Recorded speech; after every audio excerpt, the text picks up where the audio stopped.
The world of guitars is both traditionally biased and massively oversaturated, with brands like Ibanez, Charvel, Suhr, Chapman, all making slight variations of the same Leo Fender masterpiece, with nothing to separate them except for an over-the-top 12th fret inlay or weird tummy contour. It's no wonder that over the last 40 or 50 years the occasional brand has sprung out of the woodwork. Tossing aside the conventions of mere wood and its literal centuries of success as a musical instrument manufacturing material, and instead proclaiming a new, better, unflawed reconstruction of the electric guitar. And with that in mind, I'm Joe from Guitar Nerds, and this is our top 5 guitars not made from wood. Before his time as a guitar designer, Ned Steinberger worked for a furniture manufacturer who were pioneering the then new idea that form would follow function, and so it's no wonder that when he started making guitars, he brought that same aesthetic concept to the drawing board. Coupled with the fact that Ned wasn't a player himself, he brought none of the predisposed addictions to convention that you or I would have. And somehow, he arrived at this. Headless, rectangular, functional, no shell pink colour option, and made entirely out of graphite. The material Ned used for his Steinberger guitars was a proprietary blend of carbon fibre and graphite, and was as unsusceptible to heat as Ned was to aesthetic flair. Using graphite made the guitars virtually indestructible and easy to set up with the lowest action known to man, and claiming that the basses had no dead spots on their near perfect graphite neck. Time magazine even awarded the Steinberger L2 bass top 5 designs of 1981, so how could we not include the Steinberger headless guitar range in this list? Now this is a tiny bit of a cheat because these guitars do certainly include wood in their construction, but how can we make a video about wood alternative guitars without talking about Travis Bean aluminium guitars? Sure, there are loads of other brands using aluminium, some of them using aluminium in a complete construction. I could have referenced Normandy Guitars or Obstructures, or even talked about Electric Guitar Company, the successor to Travis Bean guitars, but there's something just so cool about the second incarnation of Bean's guitars that is just so worthy of this list. The original Travis Bean guitars featured an aluminium neck that ran the whole way through the body, with the pickups mounted directly into the aluminium to create that unique tone, while still preserving something of a traditional instrument by the inclusion of wooden wings in a very traditional guitar shape. They were incredible instruments adopted by the likes of Steve Albini and Bill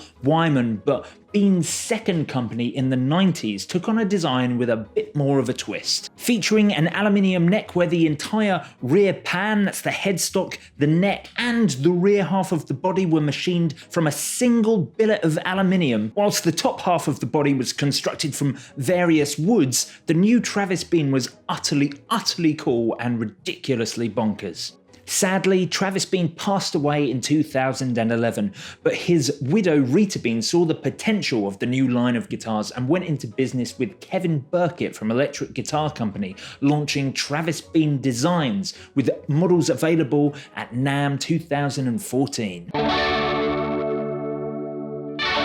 God damn it, I love the 60s. Everything just looked cool. Do you know, in last year's Guitar Nerds Gear of the Year, we awarded the Charvel DK24 Guitar of the Year. It's a pickguardless, matte finished super strat. That's it. In the 60s, everything was awesome. Everything was about angles and sci-fi and challenging the status quo, not just making a mildly different variation of it. Enter Valco Guitars, or Airline, or National, or Supro, or whatever they were rebadging themselves as for whatever shop was selling them. And they brought Resoglass to the table. Fiberglass guitars for a new age of space exploration and sitar sound effects. The introduction of Resoglass meant that guitars could be molded into creative shapes without the need for a master luthier. And as the finishing color could be mixed with the material before the mold, no need for guitar painters, meaning that guitars could get a hell of a lot cooler for a hell of a lot cheaper. The guitars consisted of a front and back piece of moulded fiberglass joined by a rubber gasket. The hollow body instruments were then reinforced by a maple center block where the pickups and the hardware was connected. But honestly, what could be cooler than Jack White's Resoglass Airline? I'll tell you what's cooler than Jack White's old Airline, see-through guitars, that's what. In 1969, a partnership between Dan Armstrong and Ampeg saw the release of one of the coolest non-wooden guitars of all time, the Ampeg Dan Armstrong acrylic guitar. As completely see-through as it was completely awesome, and unlike the Graphite of Steinberger or the Resoglass of Valco, the material was an instant and lasting success. The density of the acrylic gave the guitars a thick and defined tone, but thanks to the small and very contoured frame of the instrument, kept the weight down to around 9 pounds. Yeah, everyone loved the Dan Armstrong, and why not? It was see-through. Everyone was playing one. Keith Richards, Bill Wyman again, Paul McCartney, Jack Bruce, and that was just in the 60s and 70s. Today, people are still playing them. It was only a handful of years ago that the Dan Armstrong became the go-to guitar of Foo Fighters' Dave Grohl.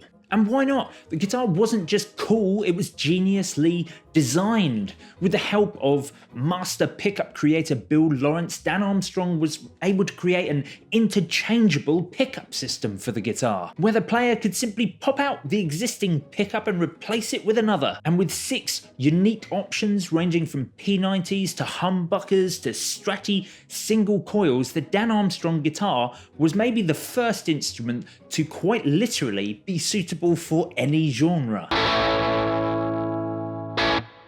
I know what you're thinking.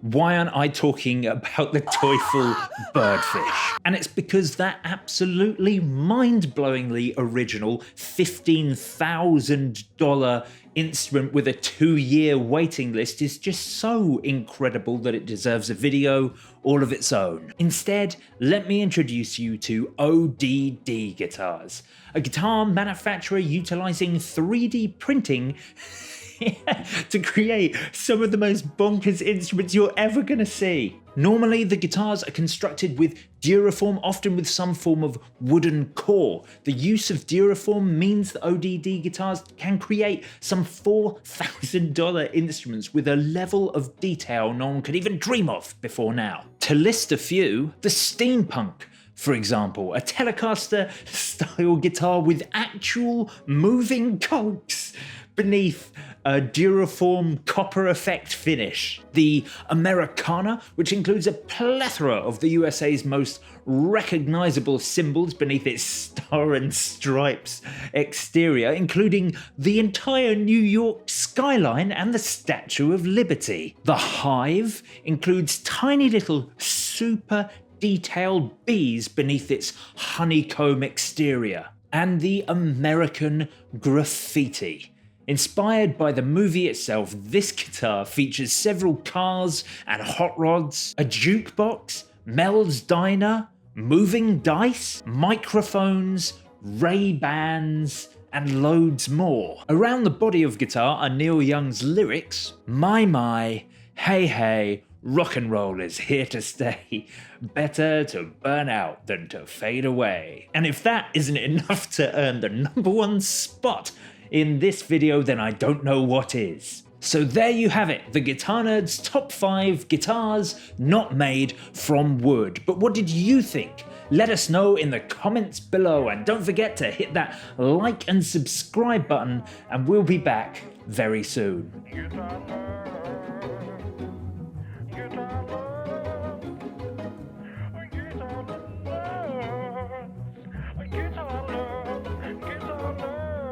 Guitar